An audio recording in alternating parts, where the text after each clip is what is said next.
이걸 설치하는 동안 침수 피해는 계속될 겁니다. 다른 대안도 고민해야 될 시점이라고 볼 수 있습니다. 저는 그 대안으로 빗물의 분리수거를 제안하려고 합니다.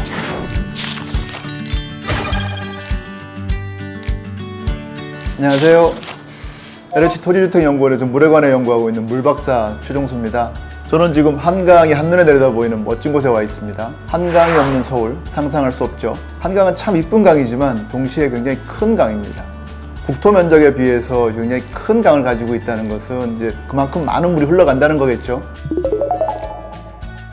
우리는 여름에 장마철이면 여러 가지 하천이나 도시 곳곳이 침수되는 경우를 왕왕 봅니다. 서울을 예로 들어보면 이제 2022년 8월에도 강남이 침수되는 사건이 한 번 있었고요. 그로부터 한 10년 전쯤 되죠. 우리가 우면산 사태로 기억하고 있는 2011년에도 강남이 침수되는 일이 있었습니다. 비가 얼마나 왔는가 이제 강우량으로 보면 2011년에는 시간당 한 117mm 정도, 그리고 2022년에는 시간당 147mm. 언뜻 수치로만 얘기하니까 감이 잘 안 오시죠? 통계적으로 보면 2011년에 온 비는 100년 만에 한 번 올 수 있는 비입니다. 2022년에 온 비는 460년 만에 한 번 올 수 있는 비입니다. 이게 사실 수백 년에 한 번 올 수 있는 비가 10년 사이에 또 쏟아진 셈이죠. 서울이 가지고 있는 침수시설의 설계 기준이 한 90mm 정도 됩니다. 당시의 시설의 설치 기준으로서는 침수를 막을 수가 없었던 거죠. 우리가 살고 있는 지구는 조금씩 따뜻해지고 있습니다. 북극에 있는 빙하가 다 녹아서 북극곰이 살기가 어려워진다는 염려를 하기도 합니다. 그런데 살기가 팍팍해지는 것은 북극곰만일까요? 기후변화 때문에 우리나라의 강수량도 매년 조금씩 증가하고 있습니다. 비가 많이 온다는 것은 비가 자주 오는 거일 수도 있고, 더 큰 문제는 한 번 올 때 비가 엄청나게 쏟아진다는 겁니다. 큰 침수 피해가 나고 나면 항상 다양한 대책들이 쏟아집니다. 그 대책들은 대부분 물그릇을 키우자는, 비를 담아두는 이제 그릇을 키우자, 이런 대책들이 대부분입니다.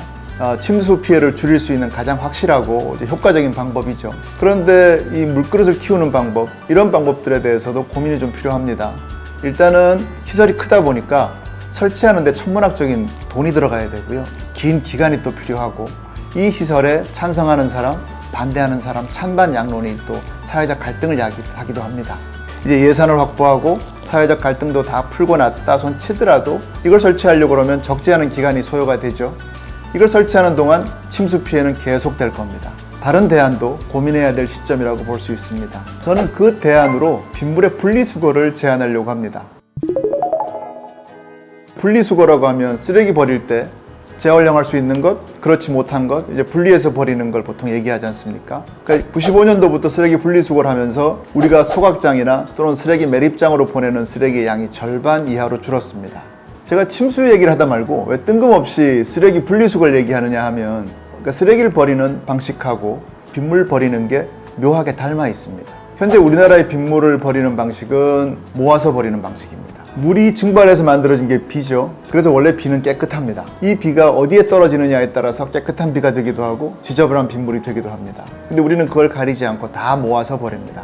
건물 옥상에 떨어진 빗물은 깨끗하지 않습니까? 그럼 어디엔가 모아두면 조경용수나 청소용수로 쓸 수 있습니다. 공원에 떨어진 빗물은 직접 쓸 수는 없지만 연못에 모아둔다고 하면 서서히 시간이 지나면서 땅속으로 스며들어서 지하수를 채워주게 되죠. 우리가 보도에 투수성 블럭을 까는 것도 비슷합니다. 땅 위에 내린 빗물들이 땅속으로 스며들게 하는 방법들이죠. 빗물도 이렇게 분리수거를 하면 우수관이나 하천으로 내보내는 양이 줄어들게 되고 당연히 침수 피해를 줄여줄 수 있게 되죠. 왜 일반 시민들은 빗물 이용에 대해서 왜 이렇게 생소할까라고 생각할 수 있지 않습니까? 워낙 싼 물이 많기 때문입니다. 바로 수돗물입니다. 우리는 수돗물을 먹는 물로 만들어내지만 실제로는 마시질 않죠. 청소하는 데 쓰고요, 세차하는 데 쓰고, 화장실 청소하는 데 쓰고, 이렇게 물을 씁니다. 수돗물은 생수처럼 500ml에 파는 게 아니고 1톤 단위로 팝니다. 수돗물 1톤의 가격이 얼마일까? 720원입니다. 빗물을 1톤을 모아서 한번 쓴다고 가정을 해볼까요? 1톤이면 가로 세로 높이가 이제 1m씩이죠. 이걸 모아서 한번 쓰고 나면 720원을 버는 겁니다. 아이스 아메리카노 한 잔을 먹으려고 그러면 이거 7번을 모아서 써야만 아이스 아메리카노 한 잔을 먹을 수 있습니다. 빗물을 모아서 쓸 이유가 없는 거죠. 우리가 쓸 물을 상수도를 빗물로 대체해서 효과를 봤다, 경제적인 이득을 봤다라는 접근은 잘못된 것이고, 먹도록 만든 물을 청소하는 데 쓴다, 이건 안 되잖아요. 환경에 대한 소명, 이런 걸로 접근해야지 빗물을 이용하면 경제적이다. 이 접근은 설득력이 없습니다. 기후변화 때문에 우리는 지금까지 겪어보지 못했던 이제 극한 홍수를 겪고 있습니다.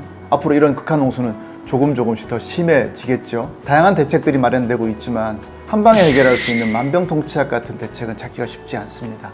지금 검토되고 있는 것들은 물그릇을 키우는 방법들이지만 빗물을 분리수거해서 활용하는 방법도 대안으로 제시가 돼야 된다고 봅니다. 그것이 개발로 인해서 훼손된 자연성을 조금이나마 회복할 수 있는 방법이 되지 않을까요? 지금까지 최종수였습니다. 고맙습니다.